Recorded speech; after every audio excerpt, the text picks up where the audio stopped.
Assalamualaikum warahmatullahi wabarakatuh. Selamat pagi rekan-rekan kesehatan semuanya. Kembali saya ingin sharing satu artikel yang menarik yang berjudul tentang Spotting Varicocele, a Common Cause of Male Infertility. Jadi varicocele ini menjadi penyebab utama atau penyebab yang sering ditemukan oleh ketidaksuburan pada laki-laki ya. Dan paper ini sebenarnya disampaikan ya, atau riset ini disampaikan di konferensi ya Urologi, Asosiasi Urologi di Perancis pada tahun 2023, dan dari konferensi ini disimpulkan bahwa ternyata ada beberapa temuan yang menarik yang berkaitan dengan sperma yang ada pada laki-laki ya. Jadi ini antara 1973 sampai dengan tahun 2018 ini jumlah sperma pada laki-laki umumnya ya di dunia ini dia mengalami penurunan sebanyak 51,6%. Ya, intinya ini ada satu penurunan jumlah sperma. Padahal sperma yang berkurang itu dia akan mempengaruhi apa namanya pembuahan yang ada pada uh, pasangan seperti itu ya. Makanya ketika seorang itu dia cuma spermanya dia berkurang, maka akan beresiko terjadi infertilitas atau kesulitan dalam membuahi pasangan. Nah, kita ini disampaikan di konferensi. Jadi ini data dikumpulkan dari tahun 1973 sampai dengan tahun 2018. Jadi sangat lama sekali, dan mereka membuat mengamati beberapa data dari dunia dan disimpulkan bahwa terjadi penurunan jumlah sperma sekian persen dari beberapa negara ya. Dan ini sesuai dengan data yang dilaporkan, tapi ada banyak yang masih belum dilaporkan oleh sebagian masyarakat yang melakukan infertil, sehingga ini menjadi bahan kajian lagi yang lebih lanjut bagi teman-teman kesehatan yang ingin menangani masalah infertil pada laki-laki ya. Nah, secara prinsip kalau kita belajar tentang varicocele ini ada perbedaan yang cukup signifikan antara bentuk dari apa namanya testis atau mungkin beberapa kondisi yang tidak sehat dengan yang sehat ya seperti ini. Nah, ini di sini ada dua gambar ya, yang normal dengan yang dia normal atau dia mengalami varicocele. Nah, varicocele ini pada dasarnya adalah venanya. Jadi di testis itu dia ada penggantungnya, dan di antara penggantung itu ada dia vena.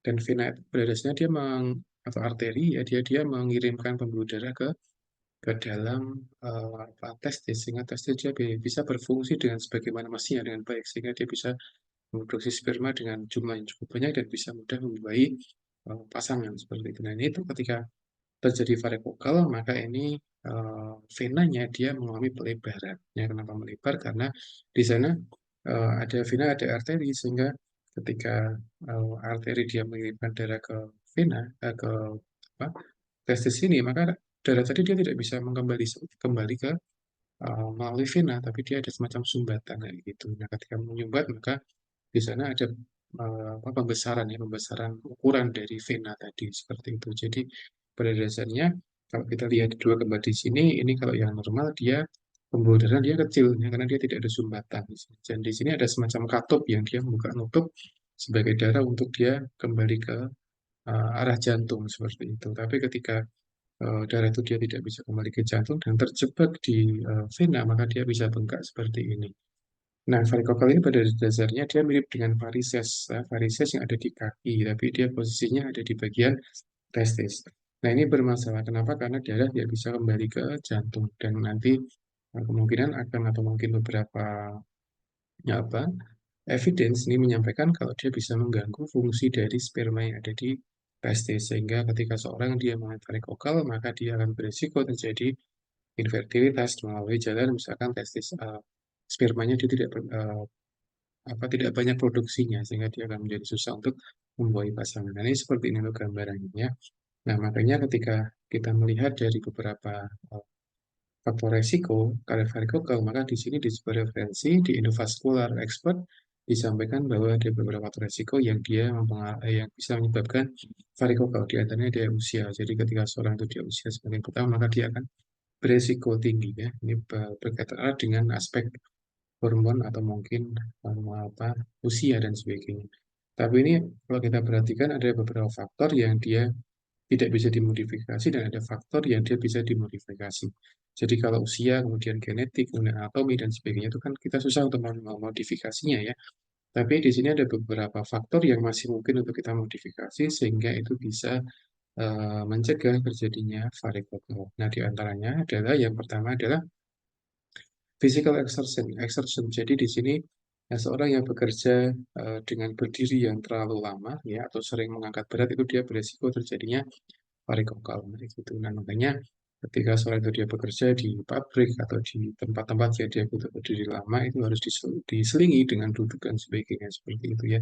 Yang kedua, para pasien atau orang-orang yang berisiko tinggi adalah mereka yang sering atau bekerja dengan apa namanya mengangkat benda-benda berat itu juga sangat beresiko karena ketika seorang angkat benda berat maka ada tekanan yang ada di apa bagian testis itu sangat berbahaya ya.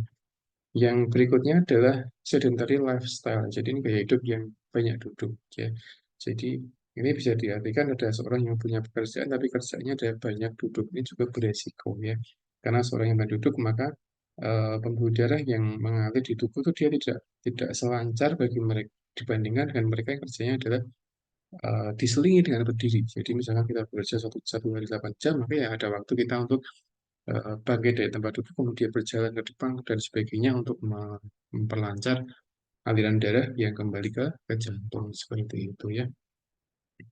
Kemudian yang berikutnya adalah ya tadi pekerjaan yang saya sampaikan. Jadi di sini misalkan pekerjaan seorang sopir truk atau mungkin seorang pekerja kantoran ini dia beresiko terjadi varikokel. Makanya ketika seorang itu dia bekerja ya ada kalanya dia memodifikasi ya cara dia tempat dia bekerja. Misalkan kalau seorang yang dia kerjanya duduk ya dalam 1 jam sekali atau 2 jam sekali itu dia bangun kemudian dia jalan ke ruangan sebelah atau mungkin dan sebagainya sehingga dia bisa bekerja dari dia tapi dia tidak duduk dalam waktu yang sangat lama itu yang dikhawatirkan akan terjadinya varikokel ya. Kemudian yang berikutnya adalah berat badan. Jadi seorang yang obesitas atau seorang yang dia overweight itu dia beresiko terjadinya varikokel. Ya, nah ini karena ketika seorang itu dia apa namanya badannya besar atau gemuk maka dia berisiko mengganggu metabolisme atau mengganggu fungsi vena yang ada di testis sehingga itu sangat beresiko dan sebagainya.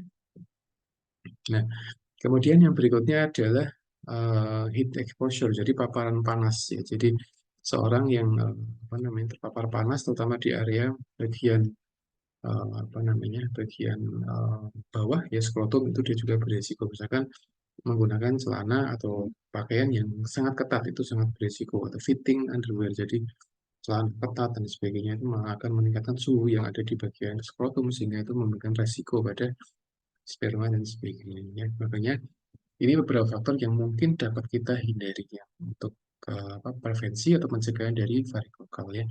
Dan benar sekali apa yang disampaikan di konferensi yang ada di Perancis bahwa di antara penyebab terbanyak dari infertilitas pada laki-laki adalah terjadinya varikokel. Ya. Dan demikian ini dapat saya sampaikan dan semoga kita semua bisa terhindar dari varikokel. Ya. Dan Assalamualaikum warahmatullahi wabarakatuh.